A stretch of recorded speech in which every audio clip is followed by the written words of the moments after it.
The first myth is that caffeine is ineffective in the mornings. This myth originated based on some idea of how caffeine interacts with adenosine receptors. It was entirely theoretical, and it's contradicted by a large body of research that shows that caffeine is perfectly effective in the mornings. Anyone who has ever had a morning cup of coffee can tell you really feel the difference.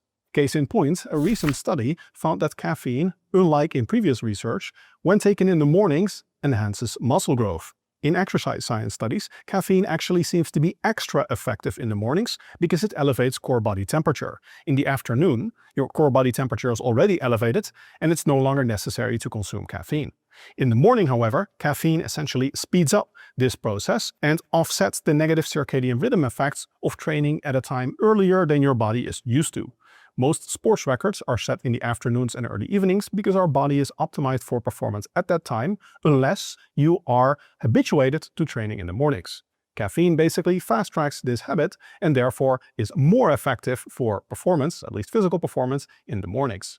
Regarding caffeine improving muscle growth though, that in itself might be a myth.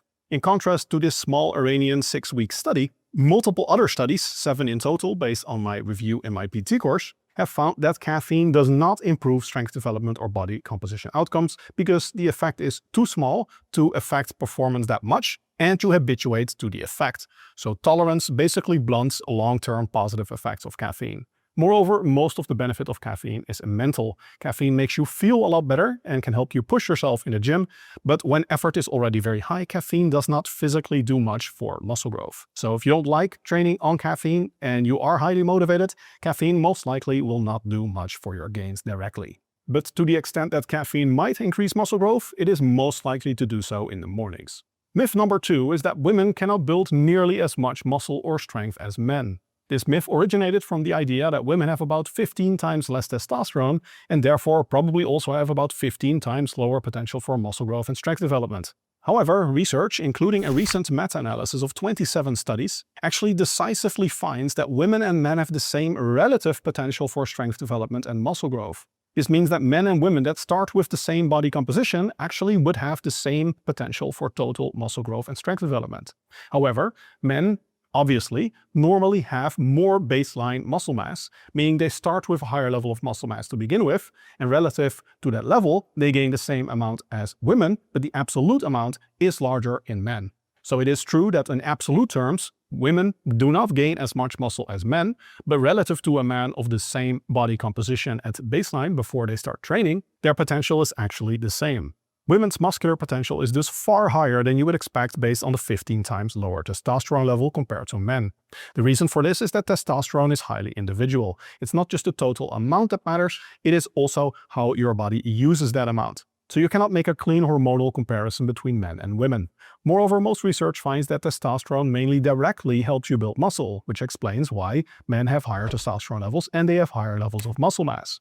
Testosterone does not seem to affect the rate of muscle growth nearly as much as you would think. Women that touch a loaded barbell are very unlikely to wake up the next day looking like the She-Hulk. A few moments later. But women can absolutely transform their physique in a major way, just like men, even after menopause. Myth number 3 is that menopause absolutely destroys your ability to change your physique. A recent meta-analysis of studies looking at women doing strength training before menopause and after menopause found that strength development, muscle growth, and fat loss were actually the same pre- and post-menopause. These findings fit with the overall research on aging, which shows that aging itself is not nearly as bad for our physique or our gains as commonly believed. It is being sedentary and having a poor diet for a very long period of time that wreaks havoc on our physique, not aging per se. And it's never too late to start. Studies consistently show that people, men and women, in their 90s still make significant changes to their physique when they start lifting. Myth number 4 is that Citrulline supplementation is a proven muscle builder. Citrulline in many circles has kind of sneaked into the list of evidence-based supplements for muscle growth. However, a recent meta-analysis of 9 studies found that Citrulline supplementation did not augment muscle growth from resistance training. The average effect size of lean mass in 9 studies was almost exactly 0.0. In Citrulline's defense, most studies were probably not adequately powered to detect a possible benefit of Citrulline supplementation. However, the only mechanism by which Citrulline would augment muscle growth is that it enhances performance. And the performance enhancement is marginal. You're talking about a few repetitions at best during high rep sets in particular. And this performance enhancement might not even improve muscle growth because it is sort of a reverse blood flow restriction mechanism whereby metabolic stress decreases and therefore your performance goes up, but this might mean that you need to do more volume to get similar results because metabolic stress increases motor unit recruitment. This is the opposite of KAATSU training or blood flow restriction training, which finds that you can reduce your training volume significantly and still make similar gains because of the increased metabolic stress, at least with very low weights. Myth number 5 is that slowly lowering your weights in the gym improves muscle growth. This myth is perpetuated even in evidence-based fitness circles, but 2 recent meta-analyses show that lowering your weights more slowly, increasing the eccentric repetition duration, does not increase muscle hypertrophy. In the end, you are still lifting the same weight and taking it to the same fatigue endpoint. If we look at mechanical tension, we also see that what often happens with slower repetitions is that you do fewer repetitions but they last longer, resulting in a similar total time under tension. If the time under tension is similar and you are using the same weight, it makes sense that the integral, the area under the curve, of mechanical tension is also similar. Based on the totality of research, my default recommendation, which is also what my app uses, is to use a controlled eccentric duration, controlling the negative, the weight down, and explosively lifting the weight up to maximize repetition performance. An explosive concentric has been found to improve at least strength development, if not muscle hypertrophy, and this tempo doesn't make it difficult to track your performance. Actually counting your repetitions and using a metronome is very, very impractical. You don't have to do that. So this tempo is intuitive, it maximizes strength and repetition performance, and it doesn't make your tracking complicated. If you want to try out my Physique app, by the way, you can get a 2-week free trial with the link in the description below.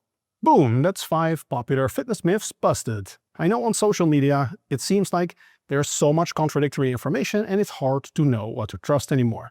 That's why I designed my online PT certification program for serious lifters that want to know absolutely everything about how to optimize their performance, physique, and their health. If that's you, check out the link in the description. Hope to see you next time.